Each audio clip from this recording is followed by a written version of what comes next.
léthargique aquarium somnolait là. Entre les agressifs blocs d'ombre d'une grotte, un ver fluide qui du songe se mêla. Couleur glauque d'un puits où toute l'aube flotte, ou d'un miroir perdu qu'on heurte au fond d'un bois et dans lequel tous les feuillages aboutissent. Aquarium en fièvre, aux muettes parois, où des brumes sans cesse et des tuiles se tissent. Alors ce sont soudain des obscurcissements, puis c'est une éclaircie de brusques trouées, ici dans les miroirs et dans les yeux stagnants. Et les pâles cloisons sont un peu tatouées par les herbes et les poissons, les imageant. C'est l'instant du prestige, et moi de l'eau recluse. Est-ce que c'est du clair de lune qui s'infuse? Toute une vie occulte y prend un bain d'argent, dans l'enchevêtrement silencieux d'un saule, qui serait tout entier entré parmi ses toux.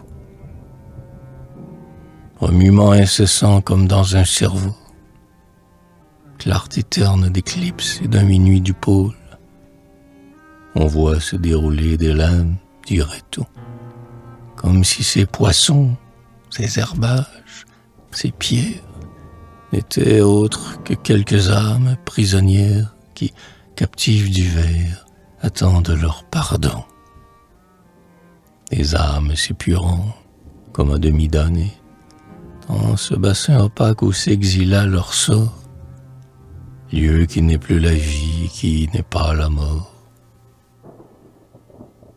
Des âmes expiants qui sont condamnées à n'être ainsi qu'un minéral, qu'un végétal, ou qu'un poisson aveugle en ce muet cristal. Et l'on voit chavirer ces âmes somnambules, s'évertuant sans cesse à se sauver un peu de leur forme avilie en cet abîme bleu. Combat obscur.